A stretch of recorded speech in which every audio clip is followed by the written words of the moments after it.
नाशिक येथे जगद्गुरू रामानंदाचार्य नरेंद्राचार्य महाराज यांच्या प्रेरणेतून वृक्षारोपण संकल्पपूर्तीचा एक भव्य दिव्य सोहळा नुकताच पार पडला। या विक्रमी सोहळ्याला राज्याचे वनमंत्री गणेश नाईक यांनी विशेष उपस्थिती दर्शवली।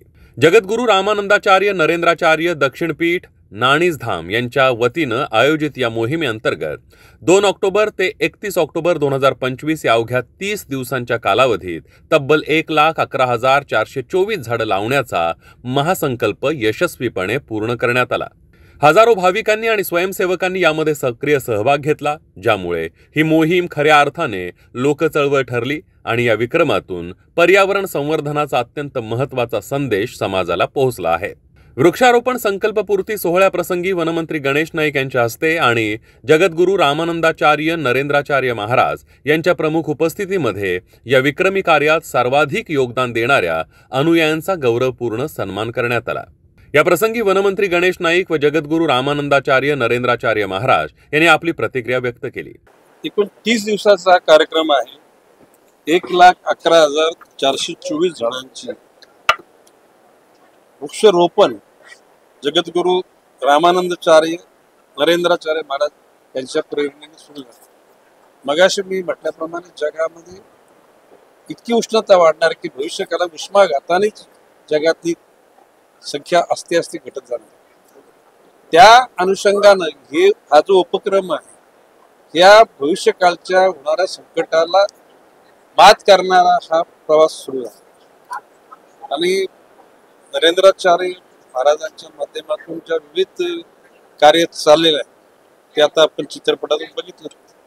समाजाचा प्रत्येक घटक जिथे भूकंप झाला महाराजांचे अनुयायी तिथे जातात, महापूर झाला, कुठे डोंगर कोसळला, कुठे अपघात घडला, तर अशा सर्व क्षेत्रात मानवाचं जीवनमान उंचवण्याकरता त्यांच्या अनुयायांची जी धडपड आहे, जीवाच्या आकांताने जे काम करतात ते कौतुकास्पद आहे। मी मगाशी महाराजांनी सांगितलं की 95 सालापासून महाराजांच्या विचाराशी पण जुळलेला यामध्ये हे सामाजिक कार्याची ही मूर्तमेढ रोवली नाही तर ती गतिमान करण्याचं काम नरेंद्राचार्यांनी केलेलं आहे।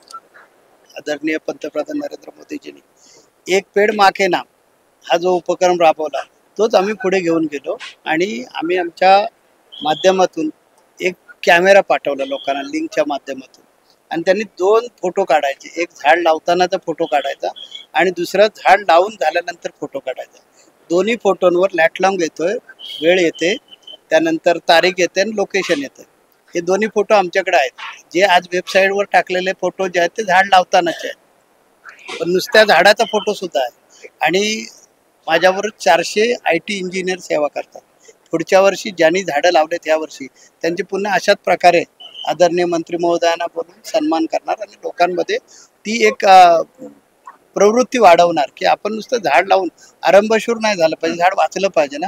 आम्ही दर महिन्याला त्याचं सर्टिफिकेट देणार आहोत की तुमचं जे झाड आहे हे झाड कुठे आहे, काय करताय, कोणत्या स्थितीमध्ये आहे आणि त्याला आध्यात्मिक टच दिलाय ना। आणि तो आध्यात्मिक टच दिलेला असल्यामुळे मला खात्री आहे की 1,11,000 काहीतरी जे आपण आता झाडं लावली त्याच्यातली 90-95% झाडं नक्की जातात।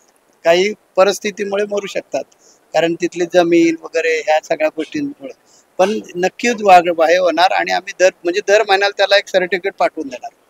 या महत्त्वपूर्ण कार्यक्रमात जगद्गुरू रामानंदाचार्य नरेंद्राचार्य महाराज यांच्यासह अनेक मान्यवर आणि जगद्गुरू महाराजांचे असंख्य अनुयायी मोठ्या संख्येने उपस्थित होते।